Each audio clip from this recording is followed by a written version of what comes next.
I'd like to turn the microphone over to Jeanne Bell, and we'll start our day. Thank you. Thank you. Good morning.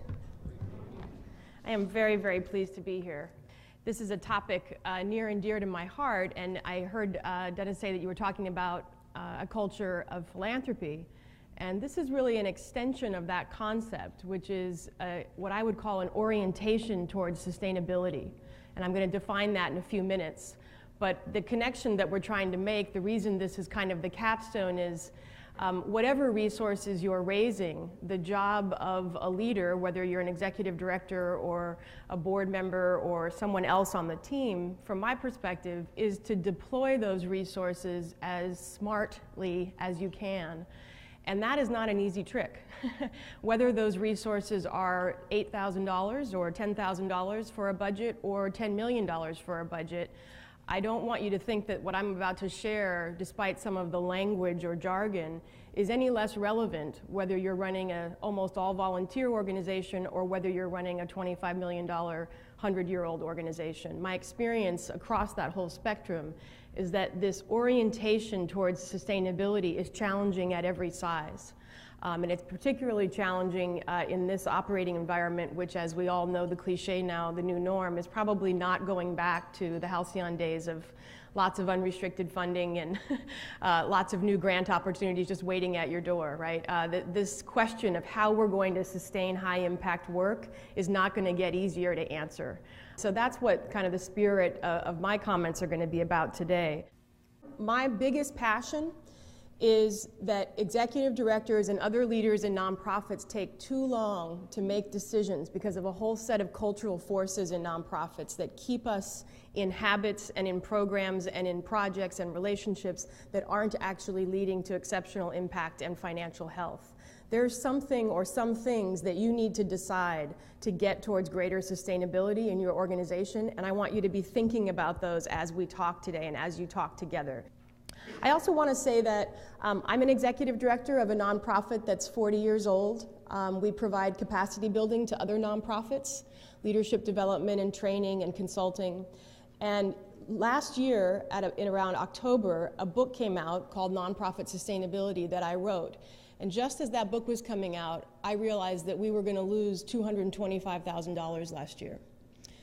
I thought, well, this irony is very, very thick. I am about to go on the road and start creating conversations and interactive exercises for people, and I just had the worst financial performance of my career at my organization. There's somebody's playing tricks on me up there, right? And I deferred decision-making too long on some things that I knew our model needed from me. And then I made those decisions very quickly because I had this catalyst of that income statement looking at me.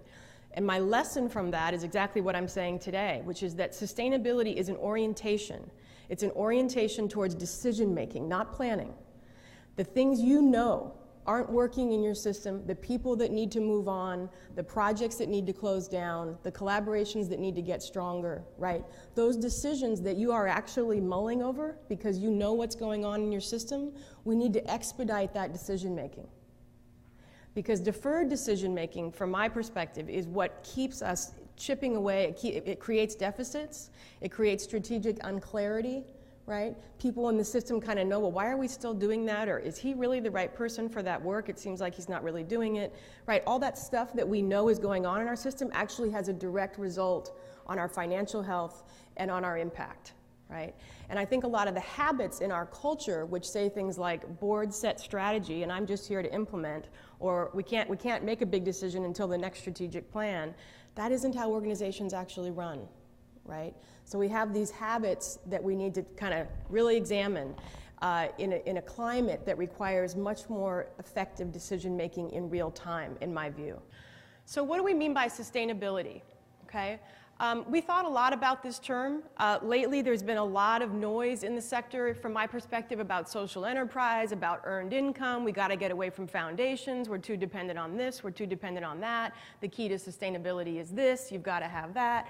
A lot of sort of false truisms that ignore actually what is 40 years of history about how nonprofits actually put together a business model, and some do it very effectively, completely with donative income. without any earned income at all. Some people have earned income that's never profitable, but serves a mission purpose, right? There isn't one way to put together a nonprofit business model that's going to work. There's as many, if we looked at all of your income statements, you have a whole mix of different ways that you raise resources to get your work done. So the answer to sustainability is not a single answer in terms of what's the mix of income sources you're supposed to have. It's a broader definition than that. Secondly, we are running mission-based organizations. So we're not only interested in that one bottom line of producing income, right? We are equally, and in fact far more passionate about producing impact, right? And so a definition of sustainability in a community-based organization has to include both of those dimensions. We call that dual bottom line. You've heard that term triple bottom line about businesses, or dual bottom line. I would say that ours is much more true. Okay? We literally have a dual bottom line, not like some values or ethos towards it, but we literally have to produce impact and we have to generate surpluses. Right? So it's not just like a values proposition. We actually have to.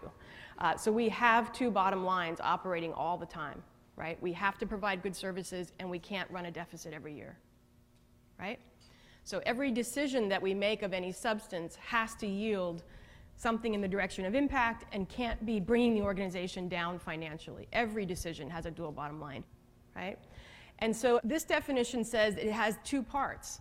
You have to be able to put together a mix of revenue sources that is going to generate sufficient resources to resource that impact we're talking about without jeopardizing the future, okay? So jeopardizing the future would be if I were to lose another $225,000 this year. I simply can't do that, right? That would be completely irresponsible as an executive director. Even though I just did it 12 months ago, I have to quickly be sure that I don't do it this year. At the very same time, I have to be able to generate new ideas, mature good programs, and cycle out programs that are no longer relevant or sustainable. So that capacity, and this is a real challenge for nonprofits, that capacity to be dynamic in our decisions about program mix, focused on impact, right, is also part of sustainability from our perspective. So an organization that has 2 months of cash in the bank but has lost program relevancy is not interesting to me. I wouldn't call that sustainable, right? But by the same token, an organization that has highly relevant programs and can't make payroll, that's not sustainable either. Right? You have to do both. The way I think about this definition is sort of on a scale of 1 to 4. If you think in your mind right now where your organization is, okay, a 1 would be both in financial crisis or nearing financial crisis, by which I mean less than a month of cash in the bank, very struggling to meet sort of cash obligations, and equally probably uncertain about future funding, and struggling with what the program mix should be, right? So, and I work with a lot of organizations who find themselves in this place. This is not necessarily, poor management, right? Organizations are dynamic. The forces are extreme around us. Our client needs have gone up and changed. We find ourselves sometimes having lost a handle on what the right program mix is and how it's going to generate surpluses for us. So a 1 would be that. Sort of really a little bit questioning the program mix and definitely feeling the financial pain, right? And on the other hand would be a 4 where you feel like you're at a place of real innovation, where you're ahead of the pack in terms of program impact and you have a good clear vision of how that work is going to be resourced over the next couple of years and you've got enough cash in the bank to breathe, okay? And then the 2 and the 3 are you facing 1 or are you facing 4? And this is where I find most people are. If you're not clearly in one of those, if you're in a 1 or a 4, right? You can feel it. 1 feels wonderful and 1 feels awful, right? But many of us are in a 2 or a 3. And I think the leadership decision is to be able to assess that, okay? To be able to assess, am I dangerously close to having a program mix that isn't going to attract resources and be effective in 2 years? Am I looking at 1? Or am I at 3 where, yeah, I'm not at 4, but I'm really attending to that program mix. I feel like I understand what's attractive, what's working, and I know how to bring resources to that. So I'm intentionally moving towards sustainability. There is a direct intersection between the program mix and the financial return, right? We don't live in there's a myth that we can go figure out our programs and then go figure out the fundraising plan and the business model. We really do have these two things working together, right? The external environment is asking for certain programs, clients and customers are shifting, right? You can't just decide at a board retreat what programs you want to do, right? And then go off and figure out who's going to pay for them, right? This really is an integrated question of what does the marketplace, and I don't mean that in a commercial way, I mean it in a constituency way. What does the marketplace of clients, funders, other partners need from you right now? What is it willing to resource? How do you get that right program mix in a way that's effective for clients and is going to attract the talent and the partnership and the investment that you need to get that done?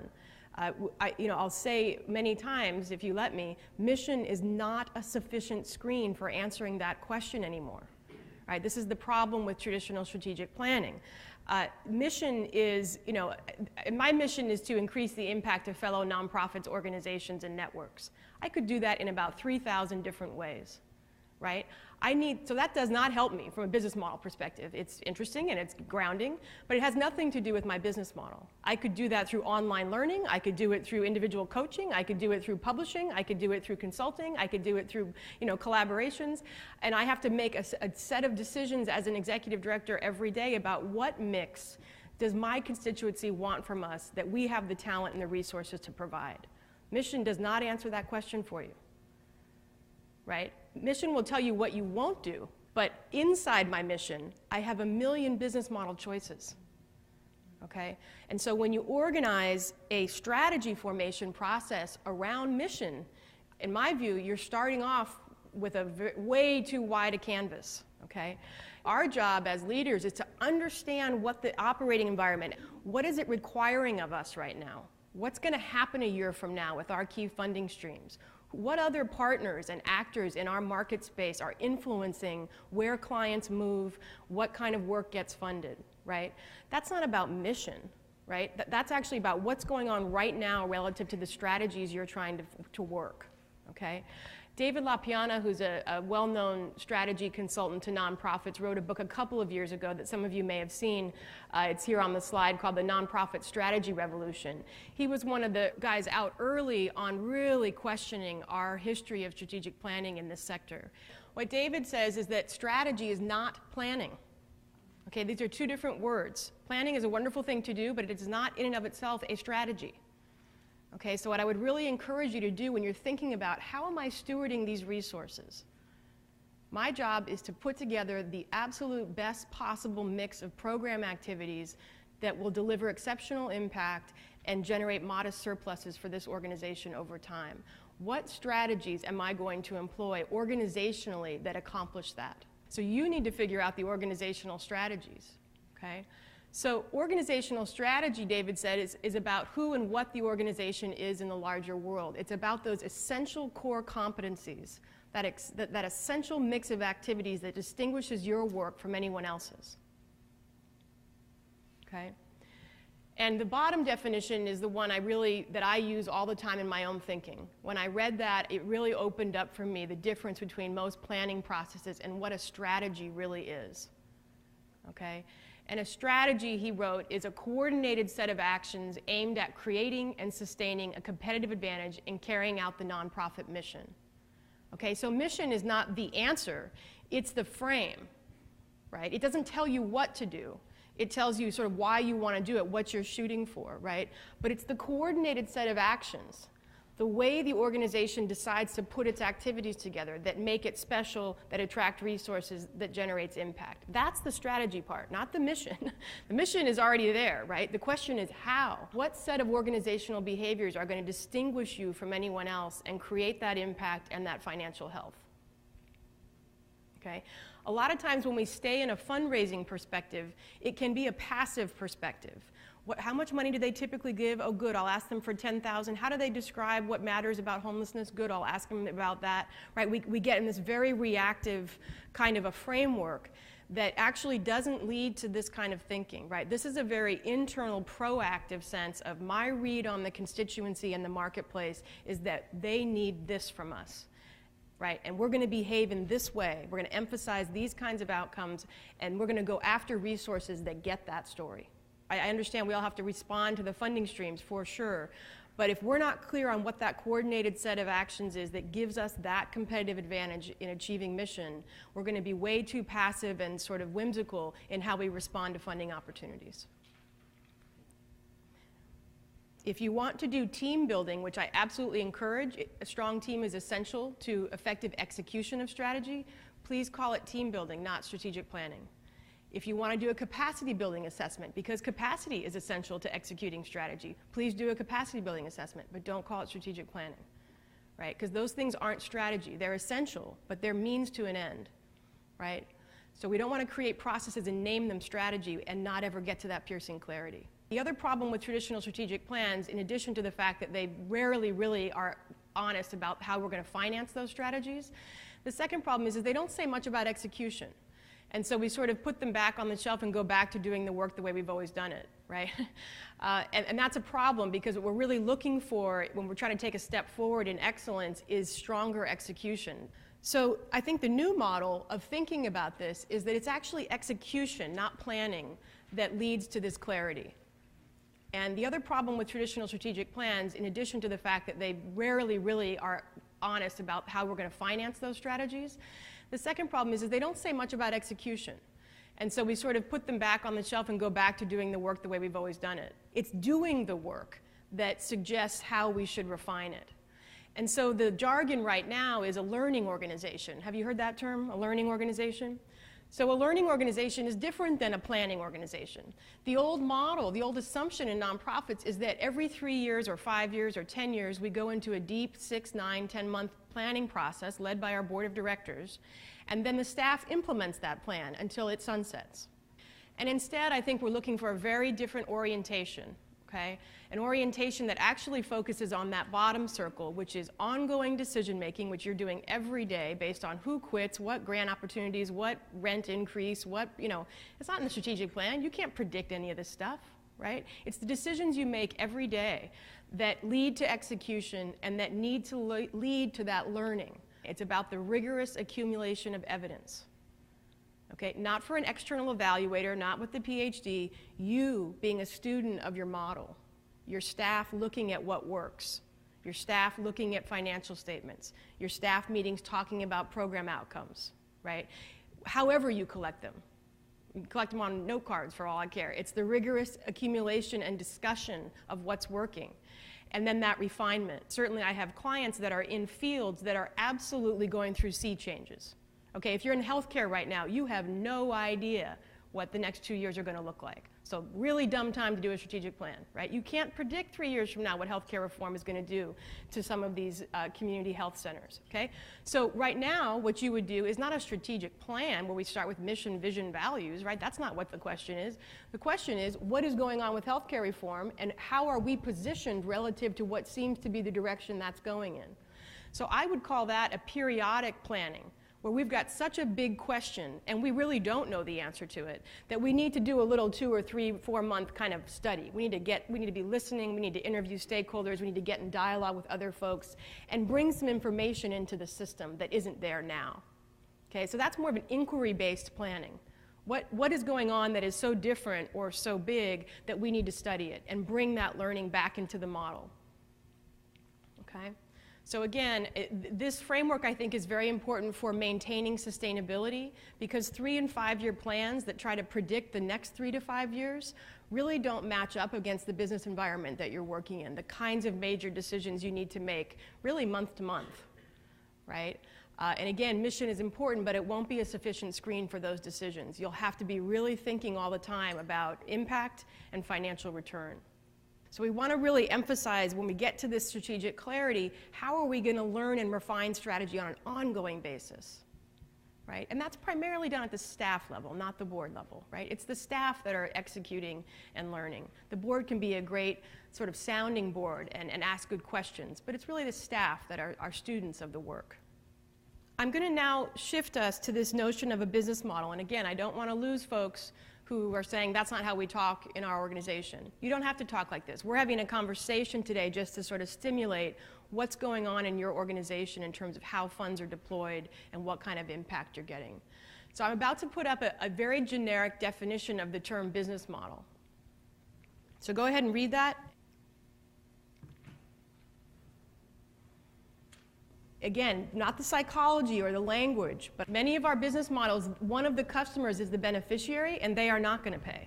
But somebody's paying. So they must also be another kind of customer, I would argue. And whether those donors are giving time or food or clothes or $10 million contracts from taxpayer dollars from the government, somebody is making a decision that the work that you're doing is valuable and necessary. And they're deciding to deploy resources, be they their own, the government's, the foundation they program officer for, whatever it is, somebody is deciding, yes, we need that. Okay? And it is, foolish to think that you don't have to attend to enticing them to keep believing that. Okay? And the way you entice them to keep believing that is by, as we talked about, showing them both the need and the impact of your response. Right? The problem, again, with saying your mission statement is that articulates a need, but it doesn't articulate impact. Okay? No one would argue with anybody's mission statement in here. Right? We might argue with whether what you're doing is working, right? That's the world that we're in now, right? So your mission statement doesn't get you a grant. It's the results that get you a grant, right? Or a community deciding to invest their time and their volunteerism because there's something they feel is actually working for their community.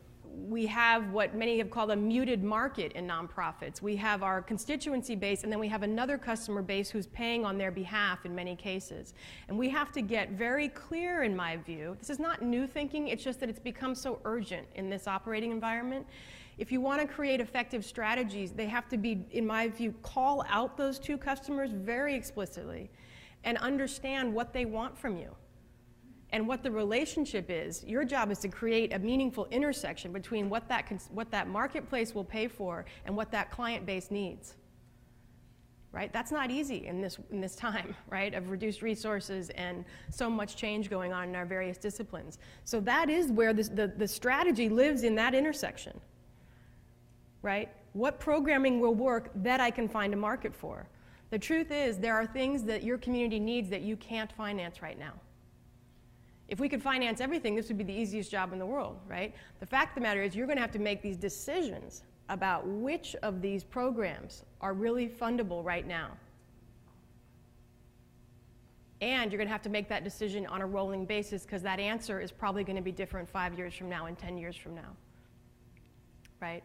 So there's this, and it may not be wholesale change, it may be refinement, it may be adding a certain demographic or a certain neighborhood or getting into a certain collaboration that keeps you in front of what that constituency is asking you to be. You are putting together a value proposition and enticing two different customer bases to engage in it. And essentially, you need that, as you said perfectly, most years to not lose money. So there has to be some margin in there. Now, that margin may very well come from donations. I'm not talking about earned income or creating profit margins on contracts necessarily or that kind of thing. But something's got to add up to more than one out most years. And maybe that's going to be donations for you. But you got to be very clear, if you want to be sustainable, about what that margin is. We are going to spend $100,000 this year, that therefore I need to bring in 105. We're not talking about a big margin here. We're just talking about not bringing in 95, which is what's happening to so many of us. Right? So what I'm positing to you is that your hypothesis, and I really like that word because that's as good as it can be, your hypothesis right now about what the community needs and who will pay for it is very, very critical, right, to stewarding resources well and generating impact. One of the problems with, I think, traditional planning is that it doesn't think about your operation, your system, as actually this interdependent set of core activities. Probably the decisions that you need to make, that I'm hoping you'll make or start teeing up today, are about what's going on in one or more of the core things that you do. Something is shifting in one of those things. You've lost some funding, the demographics of the client base have changed, there's a new actor in your marketplace. We want to be able to look at each thing we're doing and really understand the value proposition and who's paying for it. If we don't get very clear on that, we can get knocked over by different decisions that are going on in the marketplace, and we can't get in front of strategy. okay? So when I say core activities, what I mean are the very core programmatic work that you do, as well as, if there are any, core revenue generating activities that aren't programs but are central to your model. So for instance, if you do a major annual event, that would be a core activity, okay? So your core programs, and then if there are funding streams that are not generated by those core programs, so an annual event, a newsletter, a major donor campaign, those things that are not in and of themselves programmatic, but you have put in the model to work interdependently, okay? One of the things I find that makes strategy difficult for organizations, really getting to that coordinated set of behaviors, as David said, is not having a shared understanding on board and staff of what those essential business lines are, right? And how they're performing on the dual bottom line right now, right? How exceptional are they, and what kind of financial surplus or subsidy are they requiring from you? It's super important for strategic clarity to update your definition of those core lines so that when we think about strategy and how to deploy resources, we're thinking in the most up-to-date way about the way the work is actually deployed. Okay?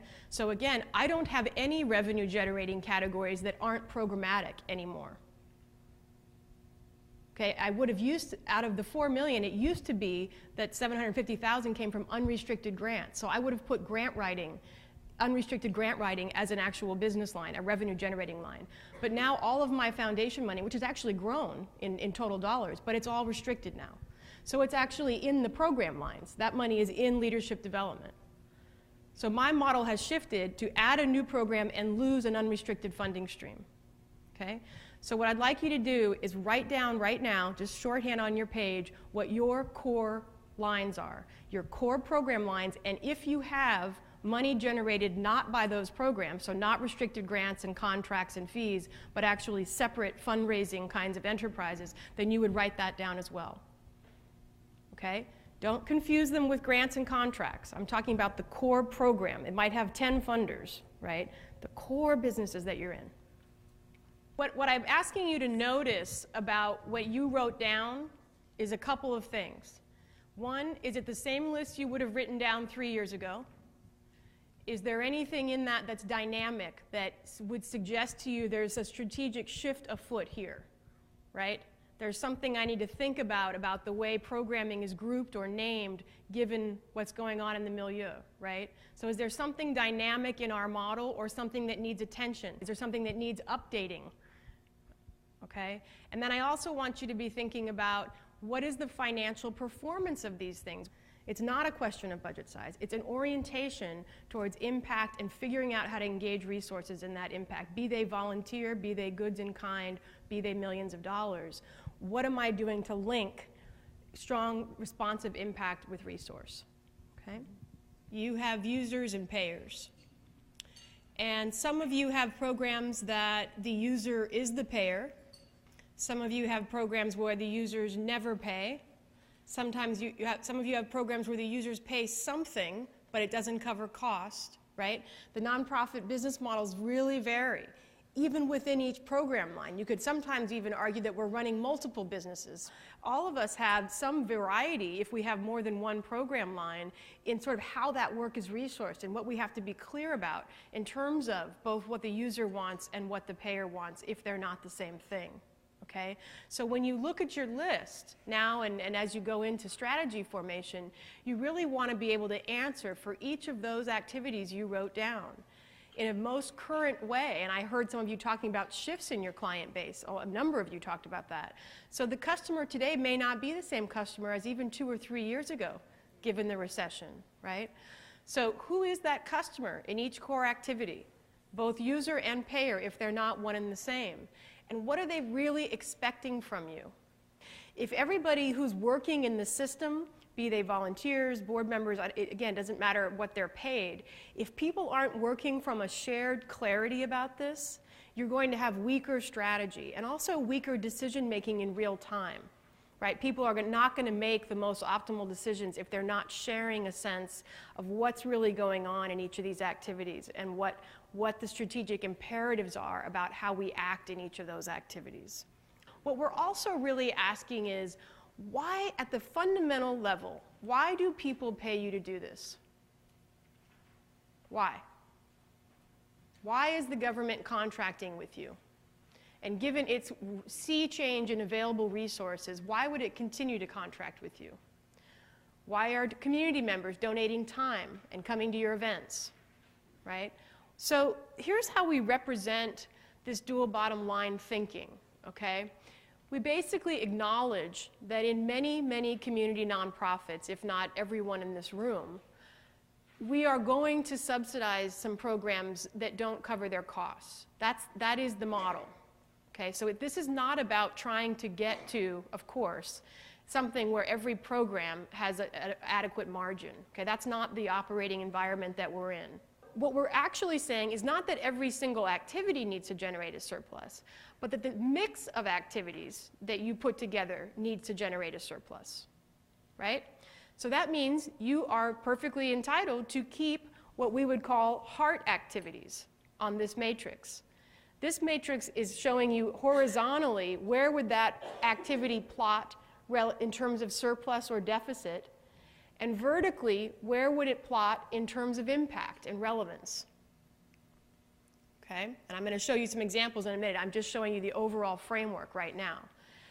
Any organization that's been around for a while will find itself, remember my previous slide said this is dynamic, will find itself, not through bad intent or anything, with programs that have migrated, okay, that maybe used to be exceptional but are kind of losing a little of their polish, or programs where the contract used to cover the full cost but now it doesn't because our expenses continue to go up and those contracts stay flat, right? These answers aren't the same every year. It's dynamic, okay?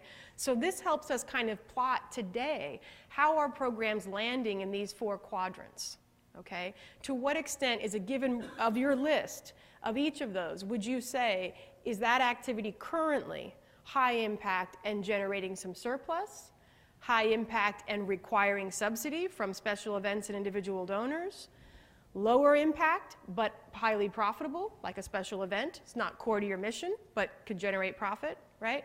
Or in the bottom left quadrant, things that are neither high impact and they require a subsidy. Lovely, right? So this is something we're doing that isn't that great and we have to raise money to subsidize it. Okay, those would be your stop sign programs, okay? So we understand that at any given moment, things are going to plot differently, okay? And that our job as leaders, again, is to put together a mix that hopefully doesn't sustain stop signs for very long and creates the right subsidy. I call it interdependence. So we're trying to think about where do activities plot, okay? In terms of profitability, I'll just say briefly, of course, many of you will not use that word, but as I've been using it all day, I mean something that generates more income than it requires, okay? So many of your activities, and I mean that after allocation, okay? This is not a finance conversation, but I'll just leave this with you if you want to sort of self-administer this thinking, in your own system and really go through this mapping process. You would include in the food pantry's expenses all of the staff time, facility, all of it that it takes to execute the food program, okay? So this requires a level of sophistication, although perfectly doable in QuickBooks or by your bookkeeper, that moves expenses with the actual outcome, okay? So everything it takes to provide food in the food pantry, those expenses need to go with the food pantry into this analysis, okay? And that's true for every activity you wrote down, including revenue-generating activities. So I get nervous when people tell me that their special event netted $100,000, and then I say, how much ED time was there in that? Oh, 7,000 hours, So no, it didn't net that, did it? Right? It brought in that cash, but you didn't capture the expenses of producing that revenue-generating activity. Those of you who have staffed organizations are probably spending the bulk of your money on people. Salaries is usually the largest line item of getting work done in a paid organization. If you don't know what your people are working on, you don't know what your programs cost, especially in small and mid-sized organizations where people work across program lines. You've got to have some, even if it's 80% accurate, sense of where people's work falls across these lines, because that's your biggest expense. You've got to do something, whether it's just taking a time study and having a conversation and saying, look, there's 8 of us, these are our 7 lines. What will we roughly put ourselves in terms of execution? I mean, even just doing that and booking it not on actuals, but on just that projection, just cutting up people's salaries that way, is better than leaving them all in the salary bucket or something, right? So we need all of the expenses that achieve the activity need to be with it, okay, including facility and postage and telephone, et cetera. Okay, if you're really going to self-administer this, or else you'll be fooling yourself about what things really cost and whether, in fact, they need subsidy. Okay, and I know that you know this as well. You know, we all deal with this, right? But it's very important to get that analysis right. And from a technical perspective, the list that you wrote down today really should be the structure of your chart of accounts. Okay, you really should be able to capture in your accounting database income and expense in the groups that you wrote down. If you can't right now, that would be something to shoot for in terms of the development of your financial capacity. Because the conversation we're having today, to really have an orientation of sustainability, you can't just look at this once a year, right? You need to be looking at the performance of these activities, both in terms of impact and financial health, on an ongoing basis. And so your systems eventually need to align to that, okay? So after you've allocated all the expenses, you keep the income from that activity with it. So if you have a government contract to provide residential services or temporary housing to victims of domestic violence, even though that contract doesn't cover full costs, what contract does, that's not the point. Still, the contract revenue does go with it into that activity. What will happen is it will be a heart. Because the contract does not cover its full cost. So it will be high on the, hopefully, on the vertical axis of impact, but it will be to the left of breaking even on the horizontal axis. Do you see what I'm saying? And so we're not trying to plug any holes, we're trying to understand that so that we see that heart, and then we see what subsidy we need to put somewhere else in the system to keep that heart going. Once you get your allocation in your QuickBooks or your database right, the numbers sort of speak for themselves in terms of whether these programs cover costs or not. What isn't as clear is some of the instincts that you have about what's working, what needs to stay in the model that's relevant to your constituency, okay? If we don't have, as staff and board leaders, the agency to say, you know what, we don't need to be doing this anymore. Not because it's not on mission, and not because there's not a funding source for it, but because we're not that good at it and it keeps us from spending time on the thing we're great at. We have more control over these models than I think we exercise sometimes. You can stop doing things. You can stop renewing that grant or contract. You can get out of that coalition if you're not an able player, right? I think sometimes we get stuck in the space of, I got to keep this all funded until it's not. So the way I think you want to think about this in terms of, is this really any good? Is it as good as everything else in the model? Is it necessary? Is along some of these dimensions. So the first one is, you know, we would have used to say alignment with mission. But again, what isn't aligned with your mission? I mean, I doubt very much that that's going to screen out many of the activities on your list. Something on your list truly not supportive of your mission? Unlikely, right? It's really what I'm really is something more specific, which is it's not central to the impact you now see as critical, right? So that terminology now has become sort of theory of change. Like, what do we actually think is working in this community, and which of our activities are leaning into that? Okay, what are out in front in terms of really generating impact? Again, a much tougher screen than is it on mission? Okay, so that's what I mean by alignment with theory of change. Okay, so let me give you an example. CompassPoint really needs to get out of the computer training business. Okay, this is a decision I've waited way too long to make. Okay, is it on mission? Yes, we do skills building for nonprofit staff. Does anybody need it? Yes, we still need to get the heck out of it, right? There is more online training and our little computer labs that cost me, I've got 2 computer labs and they got to be updated, and we got 10 people in the class learning Excel. It's pathetic, you know? I mean, we really do need to get out of it, and I'm going to get out of it by June 30th. Why didn't I get out of it 3 years ago? Mission certainly wouldn't have been a sufficient screen, okay? It's not cutting edge. We're not spending a penny on R&D in it. There's other people, TechSoup, N10, you know, the technology for nonprofit space is huge and thriving. We're not in it. Somebody's going to be sad when we take it out. Oh, I've always gone to CompassPoint technology. I'll get blowback. It doesn't need to be in the model. Okay? It's not aligned with our theory of change where we are really positioned to make an impact. okay? And the traditional screens would not have answered it that way for me. Okay, it is not off mission. It is not mission creep. We do have attendance, and it still shouldn't be in there. So think about, in your field, where are you still playing that you don't need to be playing anymore? Okay? These next two are fairly obvious, right? Sometimes we do want, a dimension of impact is scale, right? If I'm doing something effective and it's serving 3 people, relative to something else that's serving 100 people, I've got to weigh that. It's not the whole answer, but scale comes into question. Are we reaching enough people with this? Can we reach enough people? On the other hand, depth and change come into play. So in my model, the half-day workshop, is taking a big ding in people's consciousness. I don't agree with that. I think a great half-day workshop can be terribly useful to somebody. But when you look at our model and you see all these half-day workshops and then you see these 9-month leadership programs, well, obviously the 9-month leadership program probably has a greater depth. Well, it certainly has greater depth. And it may, in fact, contribute more to sort of enduring change in the thing I'm trying to move, which is leadership competency, et cetera. So it's going to score higher on the dimension of impact of depth. It's lower on scale because we can only put 20 people through each of those. Well, I can serve 10,000 in my public workshop program. So what's important to me? Right? How do I think about that? The fourth one is what I've been hitting on hopefully all day, and I'll just keep hitting on it. It doesn't matter if it's needed or on mission if I'm not good at it. Okay? And this frank self-assessment of who's great on your staff or in your volunteer base and what are you really great at should be one of the driving forces of whether you stay in a particular program line, in my view. We used to say that you should never create a job for somebody, that you're actually supposed to create the job function and then hire, right? We had all these HR rules. Well, I don't know about you, but once I became an ID, I realized that was hogwash, okay?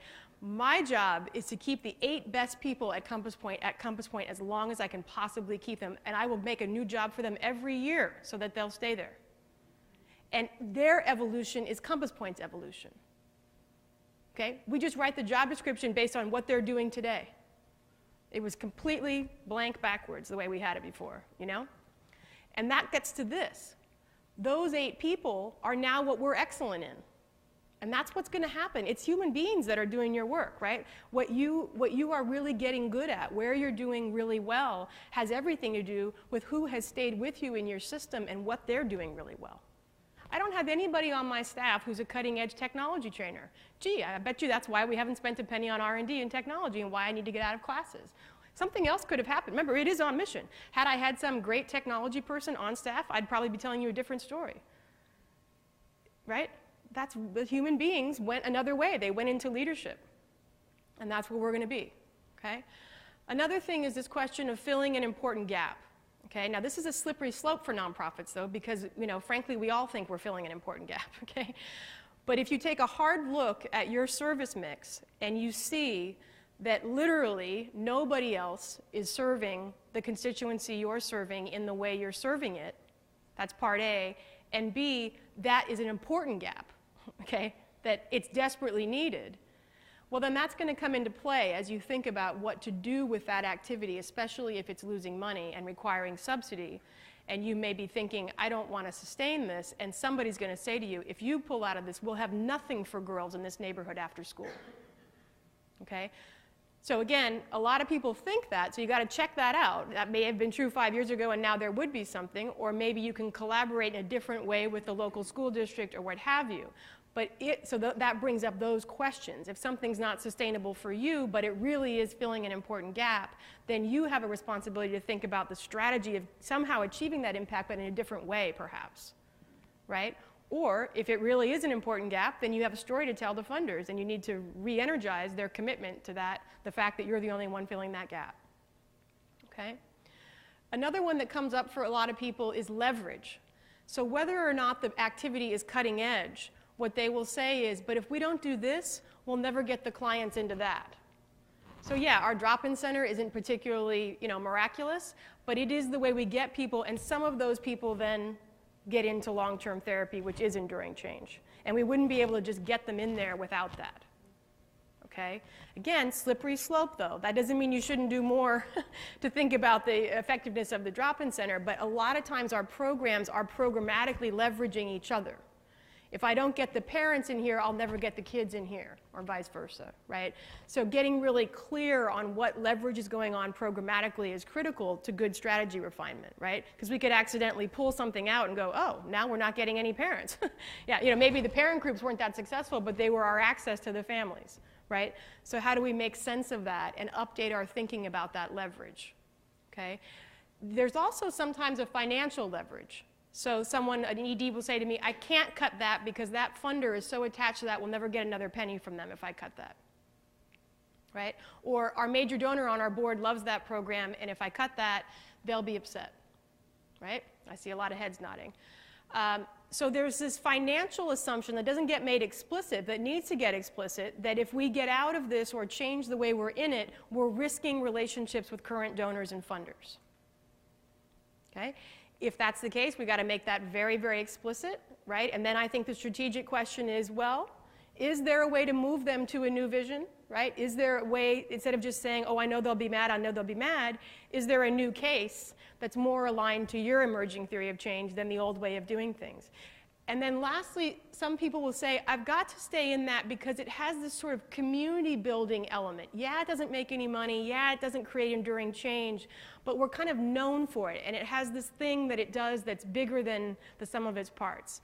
So annual events, street festivals, conferences, they often have to do with convening people, right, that have this sort of community building role that is very important. And there's not a direct return on investment in that year's budget. But people have this sense that if we stop doing it, it would disappoint people and even perhaps sever some relationships and lower the community's sense of the organization. Again, a slippery slope. Because if it's not working, maybe you could do something else that did that, right? So people hang on to some of those things in this notion that the community cherishes them and values them, and therefore we've got to keep doing them, right? And maybe you do. But you have to sort of re-examine those assumptions and strategies, okay? So this list is meant to help you think about, when I look at each of the activities I wrote down on my list, and I look at the ones that maybe I don't think are superstars right now in terms of their impact, what are some of the elements that I might start to distill about why this does or doesn't need to be in the system from an impact perspective? How do I help the people around me talk about this in a safe way, potentially along these dimensions, so that we can loosen up a little bit and say, what needs to be in this model? What maybe could change? And the number one thing I think you need to enlighten people about is the notion of opportunity cost. Most people are walking around thinking, if we stop doing that, we're taking something away from people. And I think what you need to replace it with is, what are you going to put in its place that's better, stronger, more relevant, more sustainable? Get past the conversation of, oh, it's going to be so terrible to lay off those two people who no longer know how to work in this system. Okay, let's get down to it. We're really talking about pissing off board members, not wanting to fire people, and not wanting to disappoint community members and funders. So what this is trying to do is say, let's decharge that for a minute and really think, how do we want to talk about impact in this organization? Let's pick a few of these and run through our program mix. We're not talking about individual performance. We're not assigning blame or accolades. We're saying, what do we think is going on right now along a few dimensions of impact? What do we assess? So you pick 3 or 4 of these and kind of go ahead and specify them to your current work and situation, okay? And what we do is actually go ahead and tabulate those scores. So these are just simple, just to give you a visual of what these maps end up looking like. The vertical line is a 1 to 4 rating that the group of people who are doing this, whether it's a board or a management team or the key volunteers, have self-assessed each of their activities along 3 or 4 of these dimensions. So that's the vertical axis. And then horizontally, again, with costs fully allocated, you're plotting them in terms of their financial performance. Okay? So if you were to take an example of a community theater, they've got in their upper right-hand quadrant their star activities. These are things that are high on the vertical axis of impact and over to the right in terms of financial performance, right? They have their Spanish language plays and their after-school drama workshops. Okay? The size of the bubbles is the size of the expenses. So you're getting a visual of sort of the relative investment. So that's the operating expenses of that activity for the year. And the green and blue represent green being primarily revenue generating and blue being programmatic activities. Now, their largest program in terms of expenses, right, is in the upper left. So it's a heart activity. It's their English-Spanish plays, okay? So that is their largest expense. It's losing, $80,000 a year, and they consider it their highest impact program, don't they? Okay? So many of you are going to have hearts in your model, right? These are things that are central to your theory of change. You think they are highly impactful, and they require subsidy from somewhere else in the system, or else you're going to lose money every year, right? So the subsidy activities they have are special events in the bottom right. So that's not terribly high impact, obviously, in terms of their theory of change, but it is profitable. Now they have a stop sign activity as well, which is a newsletter. And I think we've all experienced the evolution of newsletters, right? and sort of deciding how do we want to communicate with our constituency in a day of social media and websites, et cetera. What's the role of print, et cetera, and how much of an ask is really in there, right? So this is an activity that's green, but it's actually not producing surplus, right? And they haven't rated it as terribly effective relative to their theory of change. So obviously this brings up the strategic question of, if we're not going to do a newsletter, how are we going to engage our constituency and do our storytelling in a way that is effective communications? Now, and I'll tell you, people say, well, this is not evaluation. How can you do a 2, a 3, right? And I have to push back on that so hard, because what that tells me is that we don't have cultures inside our organizations that can just have a conversation. What is your opinion as the executive director? Are you not allowed to say that you think the leadership development programs create more enduring change than the technology workshops because you're afraid to offend the technology trainer? I mean, we are going to be stuck in 3 or 4 years behind if we can't have those conversations inside our systems. I mean, that's the real leadership challenge, is to be able to talk about relative impact. That's what we're talking about here, is relative impact. We don't have infinite resources. What matters is, as a set, does it create the impact and financial health you need? Right? We can't have all hearts. Okay? If you are currently running a business model of all hearts, you are feeling the pinch of nothing covering costs. If something lands in that star box, do more of it. Okay? I mean, like what a business would do is say, oh, we've got a market, we're high impact, there's a payer, let's do more. And when you have to sell getting out of the stop sign, that's what you say. I'm going to stop doing computer training so I have the resources and the facility space to run another leadership cohort, which we love doing and we're great at. Don't want to be setting up computer stations anymore. Okay? I'm not just taking that out, I'm putting this other thing in. Okay, more of that. So we want to invest in that. That's where you would pay for the fancy evaluation, or that's where you would send that program director to a national conference so they can start to participate in the field building work, so they can stay on the leading edge. What you want to do with stars is not turn them into hearts. Okay? You want to stay in front of what the funder base is wanting from you, right? And you want to stay in front of what the field is wanting from you. Obviously, you're at the cutting edge. If it's a star, from an impact standpoint, why? What's working? Who else do you need to stay in community with to stay on the leading edge? Okay? If it's a heart program and it truly is impactful and you can't afford to subsidize it, you're going to keep it in the model. What I would ask you to do is sit down with the group of people that's working on the heart program, and just for the sake of playing, for brainstorming, look at the way you're getting the work done now and see, in a total brainstorm, no one's job's on the line, no, we're not making any decisions, is there any way we could achieve this impact or 90% of this impact with a lower budget? Could we use facility differently? Could we use volunteers differently? Could we use contractors differently? Are there materials and other kinds of elements that we could do in a different way? So the conversation here is, can we achieve roughly the same impact with a different cost structure? The answer may be no, but it's worth asking the question, okay? Because if we keep letting those hearts take more and more and more and more subsidy, right, without examining cost structure, we're probably going to be putting ourselves at risk. These things that are lower impact but generate surplus for the organization, we need to be very clear about what those are. Okay, are they pure fundraising activities, special events, annual campaign, that kind of thing? Great. How do we make sure that we're really looking at net on those, not gross, right? After staff time, what are these things netting for the organization? And are there ways to increase that surplus and get more people involved and generate more surplus for the organization? Okay? If they are programmatic activities, are there ways to increase their impact, to make them more aligned to the theory of change? You notice I'm not saying get out of them. Because, you know, this sort of old adage, oh, that must be mission creep because you're not that great at it. Not if it's subsidizing your hearts, you're not cutting it out of there. Okay? You can't cut out a money tree until you have something to replace it with if you're going to keep hearts in the system. Right? So staff and board will say, oh, that's such a distraction and we got to get out of that. It's not that high impact. Well, if it's producing surplus, we'll need some other thing to produce surplus to make the system work.